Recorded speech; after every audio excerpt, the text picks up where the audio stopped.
नमस्कार, स्वागत है आपका चैनल जॉब अड्डा में। मैं हूं हर्ष। आपको बताने वाला हूं उच्च शिक्षा विभाग मध्य प्रदेश शासन द्वारा स्नातक और स्नातकोत्तर प्रवेश हेतु रानी दुर्गावती विश्वविद्यालय में आवेदन निकाले हैं। तो आइए देखते हैं उसके क्या प्रवेश नियम हैं और क्या मार्गदर्शी सिद्धांत हैं। और ये नोटिफिकेशन आप नीचे दी गई लिंक पे क्लिक करके और सीधे इसको डाउनलोड करके अच्छी तरह पढ़ भी सकते हैं। और फिलहाल मैं आपको बताने वाला हूँ इस नियम के बारे में। आइए देखते हैं। चूँकि कोविड-19 का संक्रमण चल रहा है, इसलिए इसको ध्यान में रखते हुए स्नातक प्रथम वर्ष में प्रवेश हेतु अर्हताकारी परीक्षा एमपी बोर्ड एवं सीबीएसई बोर्ड से उत्तीर्ण आवेदकों का डेटा एमपी ऑनलाइन के पोर्टल के माध्यम से ऑनलाइन सत्यापित किया जाएगा। इसका मैं आपको बताना चाहूँगा कि ऑनलाइन सत्यापित का मतलब है कि जैसे ही आप मतलब फॉर्म को भरेंगे, आवेदन करेंगे, तो उसमें कुछ आवेदकों का डाटा ऑनलाइन सत्यापित हो जाएगा। ऑटोमेटिक उसमें लिखा रहेगा सत्यापित किया गया। तो एमपी ऑनलाइन के पोर्टल के माध्यम से ऑनलाइन सत्यापित आवेदकों को सत्यापन या प्रवेश के लिए महाविद्यालय में जाने की आवश्यकता नहीं होगी।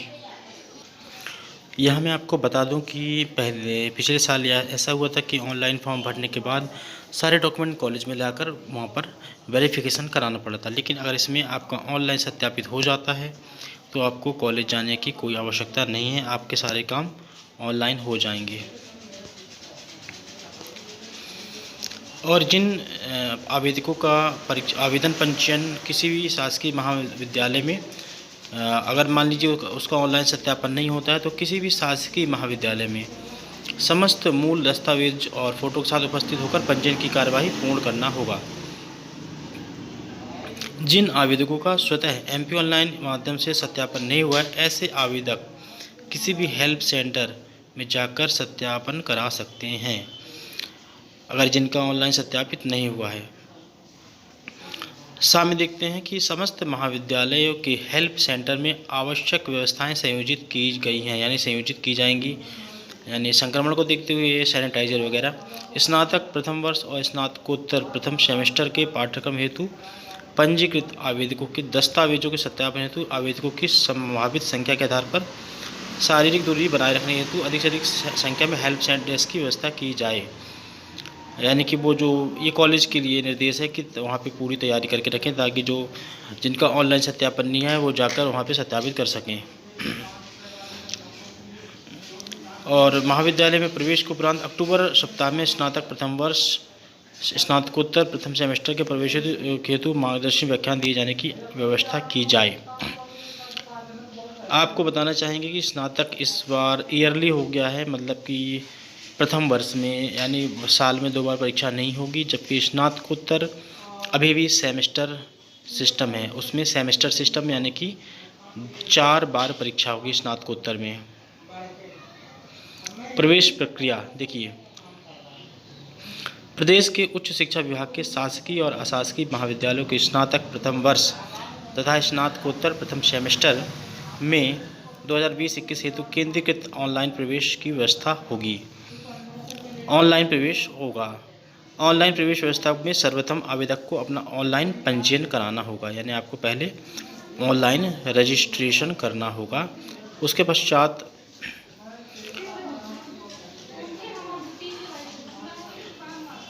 और उसके बाद जैसा कि मैंने कहा कि आपको वेरिफिकेशन स्वतः हो जाता है तो आपको वेरिफिकेशन नहीं कराना पड़ेगा, अदरवाइज़ आपको वेरिफिकेशन जाकर कॉलेज में कराना होगा, शासकीय कॉलेज में।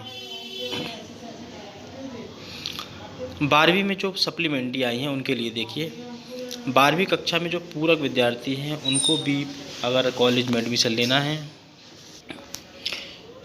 12 सेक्शन में देखते हैं। स्नातक कक्षाओं में प्रवेश के लिए पंजीयन के अंतर्गत आवेदक को विश्वविद्यालय द्वारा घोषित जो सब्जेक्ट है वो सेलेक्ट करने के बाद जिनमें वो प्रवेश करना चाहता है, जिस कॉलेज में वो प्रवेश करना चाहता है उसका उसे चॉइस करना पड़ेगा, चॉइस फिलिंग होगी। महाविद्यालय का चयन करना होगा जिसमें वो प्रवेश चाहता है। और 7 सेक्शन में देखते हैं, निर्दिष्ट तिथियों के पश्चात कोई भी आवेदक ऑनलाइन पंजीयन नहीं कर सकेगा।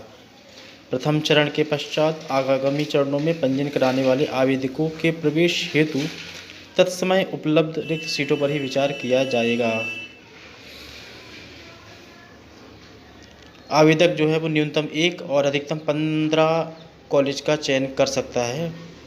पंजीयन शुल्क देखिए, प्रथम चरण में पंजीयन शुल्क है 100 रुपये और CLC चरण में पंजीयन शुल्क हो जाएगा 500 रुपये। यानी मैं कहना चाहूँगा कि अगर आप कॉलेज में एडमिशन लेना चाहते हैं तो फर्स्ट अभी रजिस्ट्रेशन करा लें तो 100 रुपये लगेगा, और अगर अभी चूक गए तो CLC राउंड में आपको 500 रुपये का भुगतान करना पड़ेगा।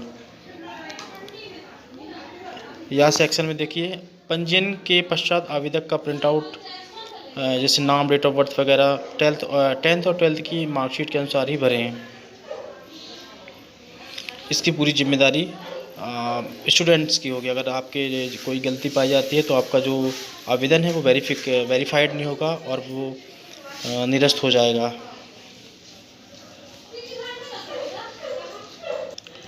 पंजीयन का शुल्क का भुगतान आवेदक ऑनलाइन कर सकता है।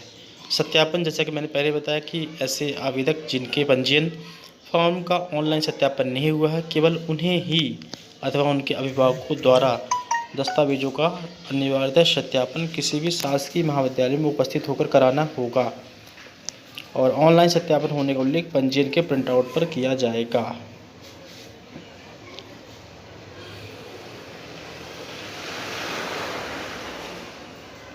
और आपके पास अगर स्थानीय निवासी है और आय प्रमाण पत्र है तो सक्षम अधिकारी के न होने पर स्वयं प्रमाणित करके आप उसको प्रस्तुत कर सकते हैं।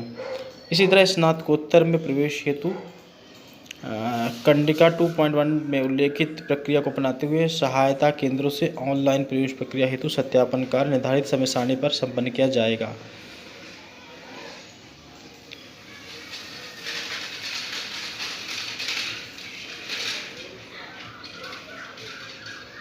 यानी कि बिना सत्यापन के आपका जो एडमिशन है वो नहीं किया जाएगा।